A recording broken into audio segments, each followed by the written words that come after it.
Lawrence Brody Family Foundation is dedicated to exploring topics of national and international importance and is proud to support Policy Watch with Doug Besheroff at the University of Maryland.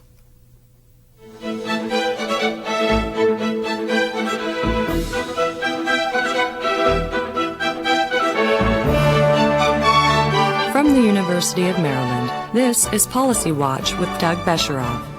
The Vietnam War was one of the most contentious conflicts in U.S. history, eventually becoming widely unpopular.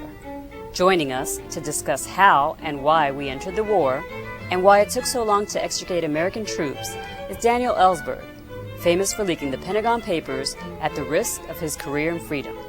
And now, the host of Policy Watch, Doug Besheroff. Dan Ellsberg, welcome to Policy Watch and the University of Maryland. Thank you for having me. We are just delighted to have you here. You know, you are best known, of course, for your role in the release of the Pentagon Papers. And in our next program, we're going to talk about that.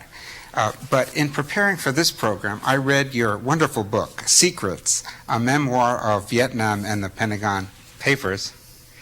And after reading it, I realized what a long and intense relationship you had with Vietnam. You know, I think for most of us who read about the Pentagon Papers, this was just some Rand researcher who was releasing them. But first time you were in Vietnam was 1961? Correct. Now, how did that happen? What were you doing there? Well, I was on a task force for the Defense Department on limited war research and development for the DDR&E, Defense Research and Engineering. And it was to look into what possible innovations might be made to help us fight insurgencies in various places. 1 week in Vietnam, we also went to Thailand and a few other places in Asia.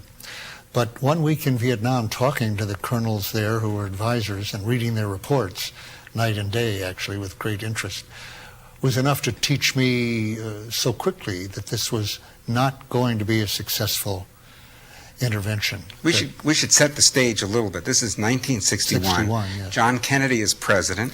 And he had not yet decided to increase the number of advisors, which were limited to the number that we'd had at the time of the Geneva Accords. So they had to have less than 1,000. And it was 30 advisors. Or 70, wasn't it? It was a very small number. No, it wasn't that small. It was about 600. 600. Now that was the first lie? Well, that was breaking through an international accord. You could say that was breaking a treaty commitment, although we had not signed the treaty, but we had undertaken not to break it. And what the lie was that he said that the increase in advisors was all that had been recommended to him by his counsel. This was Maxwell Taylor, wasn't it? Maxwell Taylor, the chairman of the Joint Chiefs, and Walt Rostow, who was then in the White House, later on the Policy Planning Council of State. They came back and he said that I am now, following their recommendations, going to increase the number of advisors. That was very surprising to me because I'd just been there a little over a month before, and it had been made very clear to me by all the advisors who were there, more advisors would not make any significant difference. It would not prevent us from failing, from defeat. Nothing other than combat units would do that. And I couldn't understand how the president could have been persuaded just a month later that he would accomplish anything with advisors. That's why I chose, years later, working on this research project, the Pentagon, later known as the Pentagon Papers, to study the 61 period as the part I was going to write about. I wanted to find out how the president could possibly have made that decision. And what I did find out was surprising to me then. Taylor and Rostow had in fact said nothing other than combat troops will make a difference here, and they recommended sending thousands of combat troops in units, which Kennedy was determined not to do. But what he did then was send only advisors and say that that was all they had recommended. That was a lie.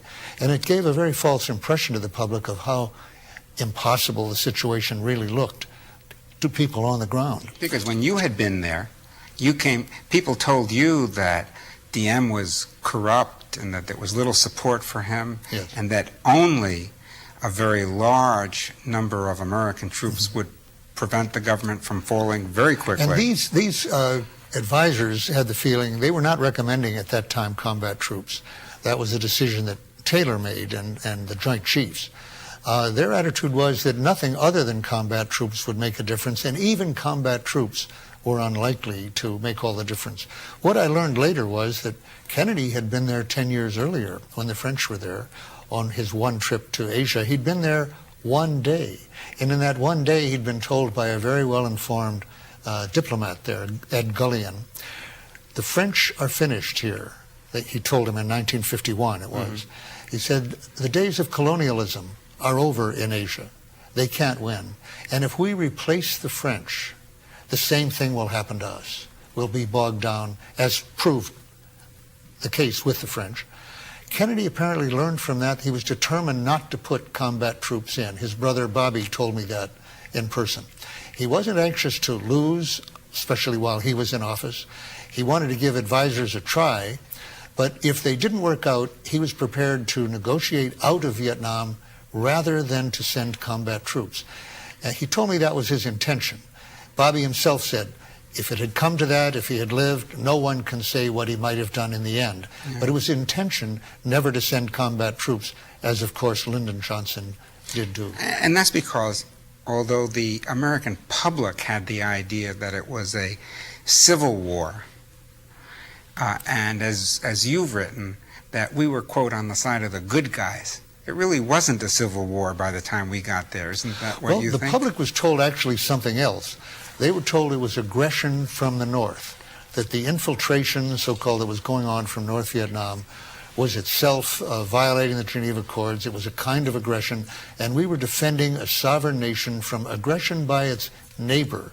The one word neighbor, which Rusk used over and over, and which I'd accepted when I went over there as defining the situation, was extremely misleading. No Vietnamese really saw it that way.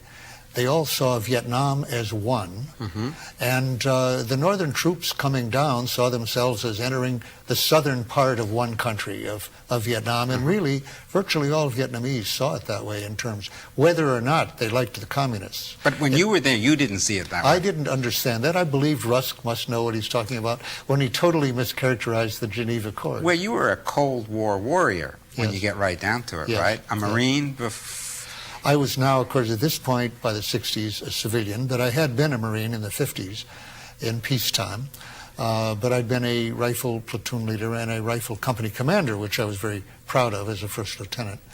And I even extended to the Marines when I thought we might see combat during the Suez Crisis for that. So I had that background, and I used that background in Vietnam as a civilian. I felt able to walk with the troops in combat and did see a fair amount of the war close up, which also, of course, affected my understanding of it. This was a little later, though, right? This was later when I went to Vietnam in '65. Yeah, before that, I almost feel as if you're this person who, like Zelig, is always there, right? Yeah. You were there a month before Maxwell Taylor, Yeah. and then in 1964, the very day that you started working in the Pentagon, we had a major milestone or turning point in the war. Yes, by coincidence, I started reading the cables, following minute by minute what's going on in Vietnam. On the morning when we got a cable that had no precedent really since the Second World War, and I would say none since, that was that there was an attack on an American warship, 2 warships, late at night in the Tonkin Gulf, 12 time zones away. And this was in the morning in Washington.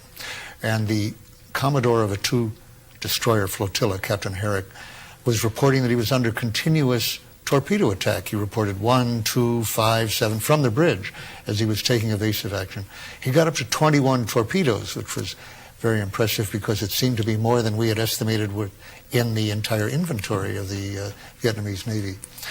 And then, while my boss was with the Secretary of Defense, Robert McNamara, picking targets for retaliation, a message came in that I got that all the previous accounts of torpedoes, except perhaps the first one, had been false or should be looked at questionably, and then later he decided definitely there had been no further torpedoes. They were mishearing the beat of the ship's propeller against its own wake as it took evasive action from the torpedoes as incoming torpedo tracks. And the captain did feel there had been one torpedo, but you had to take that with a grain of salt because he had been just as sure of the previous 21 torpedoes. You had to. I had. And everyone, we had to. Yeah. But the U.S. government didn't. They knew, in other words, that there was great question, and the captain himself recommended no action be taken until morning in the Tonkin Gulf, till they could do a reconnaissance and see if there was any wreckage or oil slicks or survivors from the boats they believed they had actually shot out of the water. And actually there was a reconnaissance later. There was no wreckage because there had been no attack. It was clear, it's absolutely clear now for the last 10 or 15 years. Within days it was clear that it was almost sure that there had been no attack. But when I heard the president say that night, as the planes were heading toward Hanoi, or toward actually North Vietnam, not Hanoi, heard him say that there was unequivocal evidence of an unprovoked attack. I saw that on television. I knew that was untrue. Nothing could have been less unequivocal, more ambiguous or uncertain at that point as to what had actually happened there. Unprovoked, that was also untrue. If there had been an attack, we had been very provocative by attacking North Vietnam covertly that very night and previous nights. And yet, your knowledge of this didn't prevent you from still being a supporter of America's position in the war. No, I had been a consultant by this time to the Defense Department for a number of years, and I was familiar with lies. If you can't stand the thought that your president is lying, you can't stay in the government very long, weeks, let's say. And I was in over 10 years, or about 10 years altogether, 12 with the Marines. You're used to lying for reasons of state, for reasons of politics, for reasons of avoiding embarrassment, for all kinds of reasons. In this case, I didn't pay as much attention, or any attention, to what I wish I had. And that was that this was a case of lying the Congress into a war. And although I did not regard it as illegitimate that we should be helping what I thought was a sovereign country under attack, South Vietnam, at the same time I felt that the bombing campaign was totally wrong, that Congress was being fooled into supporting a bombing campaign that they did not know was in the offing. When they were told before the campaign and before they passed the Tonkin Gulf Resolution, we, the president, seek no wider war, I knew that was false. The president believed we had to have a wider war. All our planning was toward that. It was exactly like, I would say, how we got into Iraq just recently. Everyone in the government, it seems now, knew that we were heading for a war with Iraq. Many of them knew it as early as the fall of 2001, or even the spring of 2001, and yet, like me, they didn't feel compelled to tell Congress or the public. I wish they had. Yeah, let's explore that. You know, you quote Senator Fulbright, who was chairman of the Foreign Relations Committee Later, then, in '69. And he was the sponsor of the Gulf, or he voted for it. He didn't just vote. He was the floor sponsor. He guided it through a passage with only 2 dissenting votes. He later said that was the greatest regret of his life and something that he felt ashamed of. I complimented him for using the word shame. Not many people in political life are ever willing to say they're ashamed of anything they did. So I don't ask you this question to embarrass you, but because I think you must have thought about this. What do you think would have happened if, instead of leaking the Pentagon Papers in 1971, you had taken those cables the next day or 3 days later and gone into Fulbright's office and said, look, this is not as clear. Have you thought about that? Oh, very much so, in part because when they did come out in 71, 7 years later, Senator Morse, who was one of the 2 senators, along with Senator Gruning, who had voted against the Tonkin Gulf Resolution, told me at a meeting, if you had come to me on the Senate Foreign Relations Committee under Fulbright with those same cables that were being introduced at last, by the Pentagon Papers, if you had given those to me in '64, the Tonkin Gulf Resolution would never have gotten out of committee. That was his judgment. And if it had, if they brought it to the floor, it would never have passed. And of course, that's given me a lot to think about, very regretfully. Now, at the time, I didn't think of doing such a thing. But why not? I can't excuse myself for that. Nobody had done such a thing. But I wish I had. And what I've been saying now for several years is I've been asking people in the government who are in the same position as in Iraq or a possible war in Iran, who know that lies are being told to the Congress to legitimate the involvement, falsely. Don't do what I did. Don't wait till the war has started. Don't wait till the bombs are falling and thousands more have died before you go to the press and Congress and tell the truth at whatever consequences to yourself. Tell the truth with documents. But to go right back to that period and answer you, I believe that if I'd put it out in the fall of '64, not just a few cables, but say a drawer full of documents from my several safes in my office, just one drawer, a few thousand pages, there would not have been a Vietnam War. There was a different political climate then. The leaders in the Congress, including Fulbright, but the majority leader Mansfield, and the number of others, even some Republicans like Aiken and Cooper, were very critical, skeptical of the war. McGovern was another church. And had they known the degree to which they were being manipulated, the president could not have escalated that war. Well, because the key of the Johnson strategy, as I understand it, correct me if I'm wrong, was to never say how much wider a war this was going to be.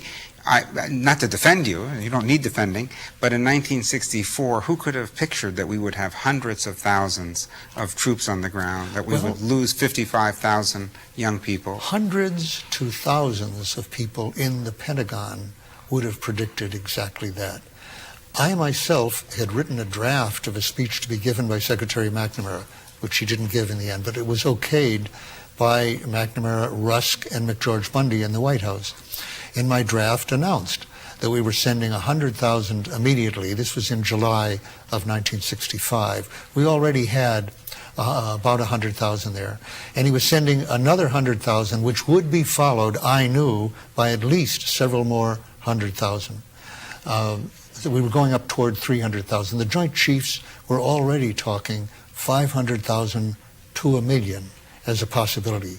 And moreover, very crucially, he was told by this recurrent presidential advisor, Clark Clifford, who worked for Harry Truman and advised president after president, later Secretary of Defense for Johnson. He had predicted to Johnson, I see nothing ahead but catastrophe for my country. He said that in that month. He said, 500,000 troops, 50,000 dead, this is not for us. And well, why it was for us. He had predicted exactly what was going to happen. 500,000 troops, 50,000 dead. This is Johnson's decision in the end. It remains mysterious how Johnson could have brushed aside predictions that strong, which were not only from Clifford. His own Vice President, Heward Humphrey, was saying much the same thing, also using the word catastrophe. The head of intelligence in the State Department, Tom Hughes, was making those predictions. He helped Humphrey draft a memo to that effect. Really, it wasn't that hard to foresee. On the contrary, it's the kind of prediction that was being made. The president did two things. He went ahead anyway, and he lied to the public about why he was doing it and how much they were doing it. Repeatedly. I was saying the speech that I wrote described the 100,000 we were sending, and I gave a rationale for it that I had to make up as far as I was concerned. We were confronting China. We were containing China. I thought only that would justify forces of this size. The president didn't want to dramatize it that much. So instead of giving the speech that I'd written, it had been okayed at the top levels, he decided to make a very low-key announcement himself in a press conference, which was mainly devoted to other things. And as we watched this press conference on July, I think it was 28th or so, of 1965, I heard him say, we are sending, actually what he said was, we're going from 75,000 to 125,000, 50,000 more troops. And I said to my boss, McNaughton, has he changed it? Only 50,000, not 100,000? So he sent me down to the Joint Staff headquarters to find out if the order had been changed. And they told me, no, it's 100,000. He just chose to say 50,000. Now, today, right, what are the chances that a president could do that and someone wouldn't leak? What are the chances that today we could be carrying on a secret bombing of Cambodia with 2 sets of books and no one would leak it? Hasn't that all changed? No, Right. the chance is very high. As a matter of fact, Cy Hirsch has been saying now for at least 2 years that we have had during that period active special forces units operating in Iran, stirring up local tribes and groups there against the majority Shiites, and picking targets for bombing, including possible nuclear bombing. Now, Cy Hirsch is quoting sources, high-level sources, which are, however, anonymous when he says that. I know of almost no other press who has picked that up, who has asked the question. There have been no hearings on it, as there should be. It's as if he weren't saying it. It's effectively secret. But even assuming the truth of that, I think I want to push you for a moment. That's the kind of lie that governments maybe have to make. A covert action. A covert action type. Yeah, okay. Again, Cy Hirsch has been talking about plans fully prepared and kept up to the minute, operational plans, not just on-the-shelf contingency plans, for the last 2 years, for an all-out air assault on Iran and possible use of nuclear weapons. Again, a failure of hearings, no hearings, that's not pursued by other people. That's not a covert operation. If they're carried out, it will be very, very open. It will be catastrophic. To answer your question more directly, there have been leaks on such matters, and that's creditable. What we haven't had is people testifying and bringing documents that will make the information unequivocal, and they'll talk about it under oath and with cross-examination to really convince the people. But take the example of a very important leak. It's sort of an exception that proves the rule. The New York Times does get leaks from people in the National Security Agency, NSA, that the president has blatantly, illegally, and unconstitutionally been carrying out massive warrantless wiretaps. They get this in October of 2004, for the previous 3 years, 2001. The White House asks them not to put it out, so they don't. A year goes by, and when their reporter, James Risen, is about to print that in a book and reveal that the Times has been sitting on this for a year, sitting on it, they then do put it out, and they get a Pulitzer Prize for it. But meanwhile, during that year, how many people knew, how many thousands of people in NSA knew of this blatantly illegal program which they were involved in, which wasn't getting out? And the answer is, as I say, probably hundreds, maybe thousands of people knew. But let's take this to the context of the Vietnam War for a second. As I remember the players then, there was a designated anti-war person at stake, George Bull. That was a cover given to him, by the way. He was absolutely sincere. The president gave him a little cover to raise anti-war arguments inside, on the price that he would say nothing to the outside. Right. And in fact that he would be a pro-war hawk on the outside. But as Ball has always said, the notion that I was the devil's advocate was quite untrue. As everyone knew, I was against the war. And it was to his credit. He was making extremely good predictions. He was another one who predicted catastrophe. But he was the only one in that designated public or private role. He was the only one who risked his career to a small extent, very small extent, by saying this openly to the president. My impression is that most of your fellow analysts, whether Felt it the same ran, way, yeah. felt exactly the same Yeah, way. yeah. That there was no way to win this war. My boss, John McNaughton, agreed with Ball entirely. But his boss, Robert McNamara, did not want him to express that opinion in any group. He wanted him to back up McNamara, so he did. And even Ball, interesting in his memoirs, he describes that with some pride, that he told the president at one point, you know, Mr. President, that whatever decision you make, I will back it up to the hilt loyally. You know, I will support you in whatever, even if you take this criminal, disastrous, murderous, aggressive war, which I'm recommending against. You can count on me to advocate it in public. And that's a paraphrase. And the president said, I know that, George. And he did. He did know that. And Ball, in fact, his criticisms inside saved not one American or Vietnamese life, shortened the war by not one day. He did keep his mouth shut. And did not, I would say that no more than I did he fulfill the oath that we had both taken of office. And that was to support and defend the Constitution of the United States. This is a thoroughly depressing conversation. Well, and I hope you'll come back. The fact that we did try to change that 200 years ago was a very positive move for the world, and we should really try to carry that on. But now we have to end. We'll continue in another show, but for now, Dan Ellsberg, thank you for being with us at Policy Watch at the University of Maryland. And for our audience, if you have any questions or suggestions or want to write complaining, it's policywatch@umd.edu. Thank you very much.